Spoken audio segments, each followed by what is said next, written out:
Well, we are just weeks away from the presidential election. Absentee ballots will show up in mailboxes soon. PBS's Frontline is helping voters make their decision. Right now, you can stream their documentary, The Choice 2024, Harris versus Trump.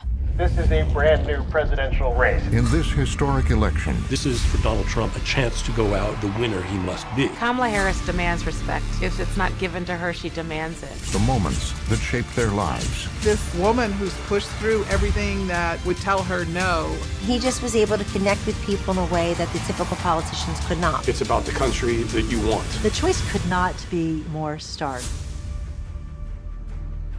I recently spoke with the documentary's award-winning filmmaker, Michael Kirk, to get his insight on both candidates. Michael Kirk joins us now. Thank you, Michael, for spending time with us. We appreciate it. It's my pleasure. So this documentary looks at the events that shaped the two candidates, and what really struck me in looking at their childhood, their family life as teenagers, was that they truly came from two complete different worlds, as different as you can imagine. Any surprises? I mean, obviously you've been following both candidates, but any surprises for you?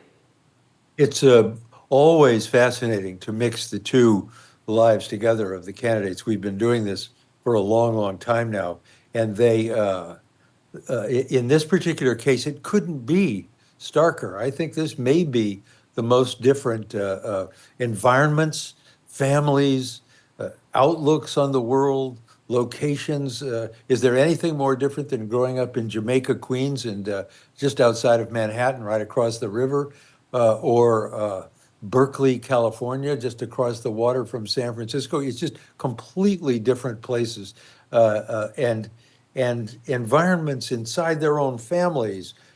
Donald's father, wealthy, powerful, incredibly intense about what a special family he was creating. He talked about them like racehorses, thoroughbred family, he would say, and the imposition of the idea of winners and losers, and just hammering young Donald with that. And Donald, who had a behavior problem, throwing birthday cake, knocking over kids' blocks.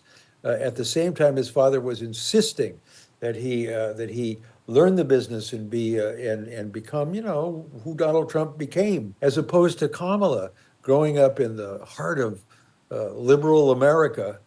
People used to call Berkeley Berserkly, and there she was, her parents seriously into protest, into the anti-war movement. Being raised because of her skin color as a biracial little girl, being raised as a black girl so that she could learn to survive, according to her mother, in a world that was racist and unwelcoming to black children. Could it be any different than that? On that note, with the former president, you document his journey as a businessman and this theme of winning at all costs. How did that shape what we would eventually see in his political career?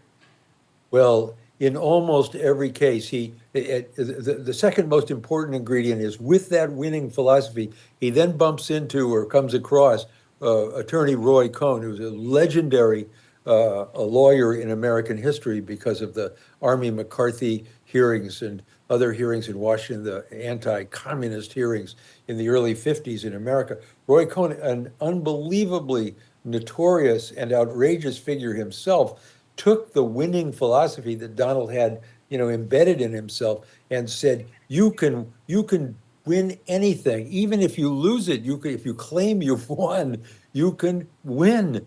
And you got to hit people right between the eyes with it. And that's been Donald Trump's philosophy. It's stood up in 3,000 or 4,000 lawsuits inside the state of New York when he was a developer, all the way up to election night in 2000, when he refused to believe that he had lost the election to Joe Biden.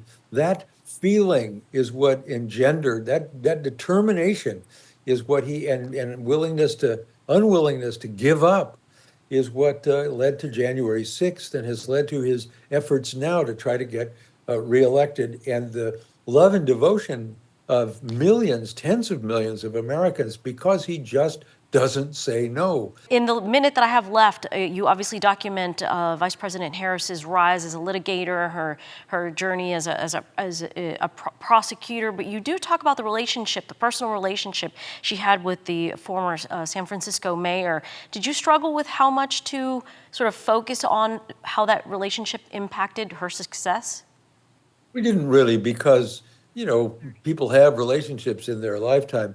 We obviously investigated whether there was anything untoward about it, couldn't find it. And I don't think anybody's really making any allegations that there was anything, you know, illegal or unprofessional about it. Michael Kirk, we thank you for your hard work on this project, for your reporting. Thank you. You're more than welcome.